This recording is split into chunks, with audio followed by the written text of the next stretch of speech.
morning or good afternoon, whether you're watching this video. Today we will be talking about how to start a machine learning project. This video will be just the first of maybe a series of them, maybe like 6 or 7 videos where we'll be developing step by step machine learning project from end to end, like from getting the data, getting the questions that we need to solve until we deploy into production the machine learning project. So stay with me.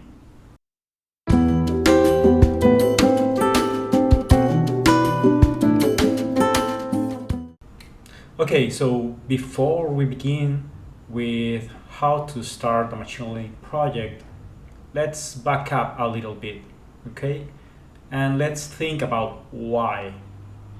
That will be like the first, very first step of any project that you have. Not only technical, but maybe on your life, on your financial life, or something like that. That will be the first step, because when you ask yourself about why, you're thinking about the motivation, and the motivation is really important because maybe on the first day you're really excited to follow a YouTube video or something like that, or follow a new course, but maybe there will be days that will be really hard for you to follow, right? And on those days you need that motivation, you need that why, that answer. Okay, that question must be answered before beginning with any kind of project. So in this case, the motivation to build the machine learning project is because I really believe that by actually getting your hands dirty, like following not only the instructions with the notebooks and the coding, but actually performing it by yourself, you will actually grasp and you will actually understand the concepts here. It's like, for example, driving a car, okay?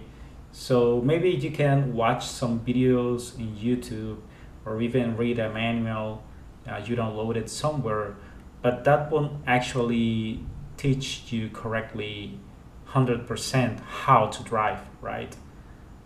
You'll actually have to sit down inside a car and get the clutch pedal and feel it, and maybe you will fail the first time and you will fail and the car will turn off at some point and you will feel frustrated, but that's part of the process.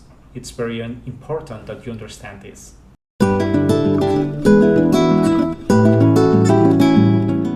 So now that we have made clear like why building a machine learning project is the best approach to actually understanding machine learning concepts, we can get a little bit ahead and then start talking about how to actually start this machine learning project. Okay, so we could have 2 approaches. One of them would be to have a question. Okay, we have maybe out of curiosity or business needs, maybe you have a question. Okay, on the other side, we could start a machine learning project with a data set. Okay, so let me get through this and talk a little bit about the question. Okay, so the question could be maybe out of curiosity. Let's say you have, for example, you're a production company. You have a movie that just came out or is about to come, and you just released a trailer from the movie, and then you want to know like, okay, what is the public thinking about the trailer of the movie, and this can maybe get me a little bit of how well the movie will be received, right? Or maybe I have some business needs in my company, like for example, I want to predict the sale of a product in the holidays, in the upcoming holiday season. That could be another need, my business need. And coming back to the curiosity side, it's something that is maybe not that like formal. It's maybe something that just came up in a meeting or something like that. It's kind of a little bit improvised. So you have to get a little bit like this question, have to narrow it down. Okay, so you want to ask the product team like, hey, what is actually that you're, what do you want to get, uh, what do you want to get to with this data? What are you expecting to find out? Okay, because that will get you like a little bit more of detail of what kind of data do you want, or maybe even segment it, maybe divide it. Okay, I have to for this need, for this curiosity question, maybe I need like just last month data, or maybe I just need last week data. So the more you narrow this question would be better for you, because you can now like also narrow the data or the kind of data that you want. So keeping that YouTube example, then out of the question, now I have a question, right? I have like, hey, I need to know what is the feeling of the people about the movie trailer that I just released. Okay, that's my question. Like, what are what is the public thinking about my movie? Now that I already have the question, then I have to go and get the data, right? Now I know that I need some YouTube comments from a specific video, and maybe I want to sort them by date, and I just want the ones from the last week, okay, or maybe from the last month. Let's say I released the trailer just the last month, so I need the entire data set, or I just want to, maybe the needs from the marketing department, they say like, hey, don't download or analyze the entire data set, just analyze the last week when things maybe got a little bit cooled down. We want just that last week where people didn't have that much bias from maybe some media press release or something like that. Okay, so the more narrow that I have the question, is the better for me. It would be easier for me as a data scientist or as a data engineer to download the data that I need. Okay, so that would be on a summary. Once you have a question and it's well defined, then you can go and get the data, right? That data could be on your own system, or maybe on a public source, like for example YouTube in this case. You will need to download those YouTube comments, or maybe it's from um, some private repo that you have. Okay, so that would be one way of working. You have the question, and then once the question is defined, you go and get the data set from some public or private resource, right? Okay, and on the other end, you maybe have it backwards, right? Like you have a data set, and watching and seeing that data set by reviewing the data contents, you maybe have a question now about it. So, for example, let's say you have maybe you have a census data, right, from, let's say, the U.S. Census, and you have income by a district. Let's say in a city, you have the income by district or by neighborhood, right?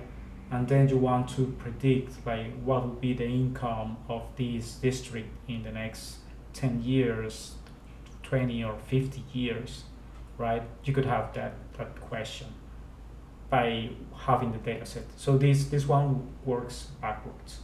You have the data set, and then after you have reviewed it, then you make yourself a question. Okay, so on the dataset side, there are a lot of repos that we can have. Like for example, we can have public sites, like the census page that I just mentioned, the census page from the government, from the U.S. government. It's open, and you can download a lot of kind of data from there. Okay. Also, you can have social media. That's one that I really love.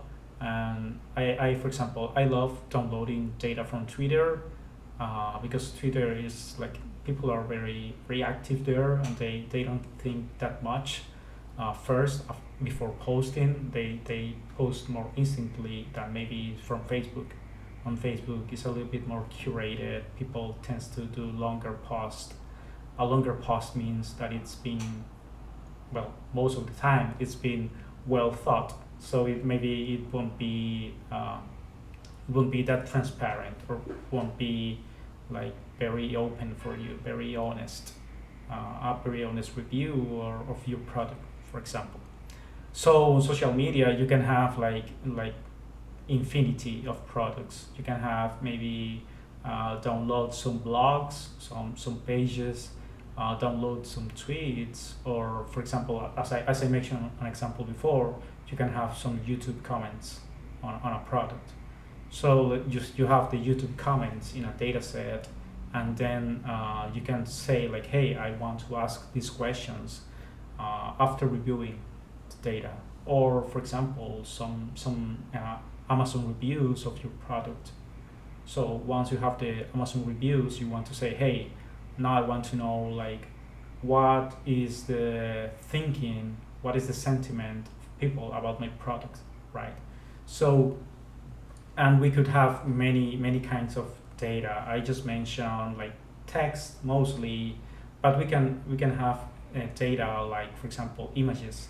So let's say I have, for example, some X-rays from several patients, right? And these are, let's say, these are COVID-19 patients, for example, just putting a case.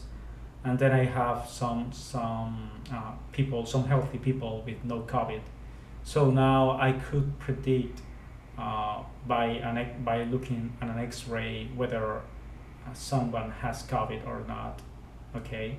So in conclusion, we have two ways where we can start a machine learning project.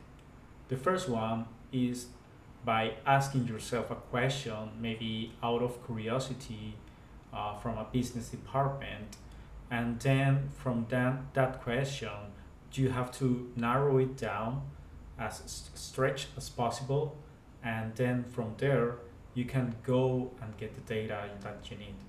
That's one possible way. And the other way is actually going backwards, right? When you have a data set that maybe you have from your social profile, from blogs, comments, from product reviews, you have this data set where you have some comments, and then from there you can analyze them, right? Those are the two possible ways where you can start a machine learning project. Okay. Okay. So after reviewing the two ways in which we could start a machine learning project, which are having a question or having a data set, in our case, well, we're going to choose the data set, right? Okay. So this data set is called the AIMS data set, and it contains a lot of information about houses.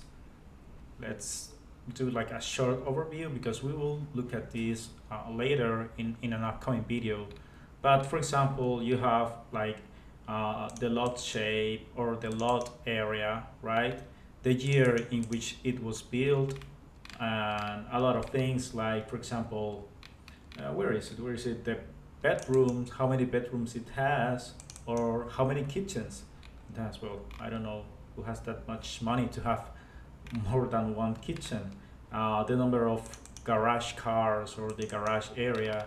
It has many features about the lots, about the houses, and of course it has the sale price, okay, which is like the variable you will try to predict.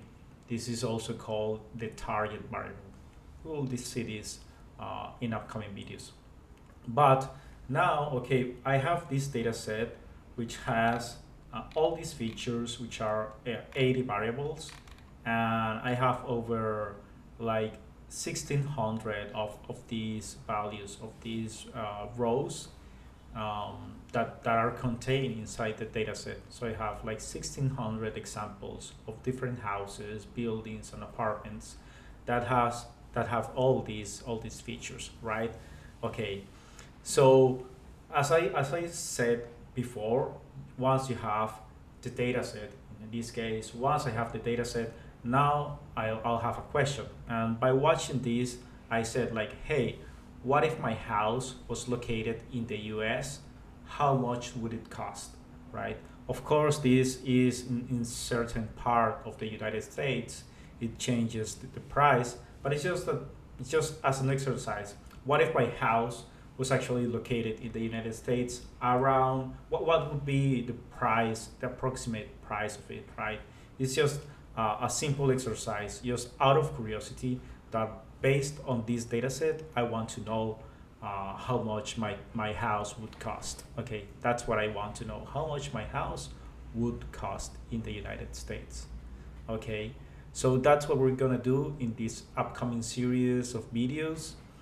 There will be around 6 or 7 videos where we will be doing the pre-processing, the cleaning, and so on. Thank you for staying till the end of this video. I hope you have enjoyed it a lot. So please like and subscribe. And of course, I would like you to comment right below and tell me what is your maybe your favorite data set. And from that data set that you already know, what would be like maybe a question that you have about it? Or on the contrary, maybe you have a question out of your curiosity, or maybe it's a business need.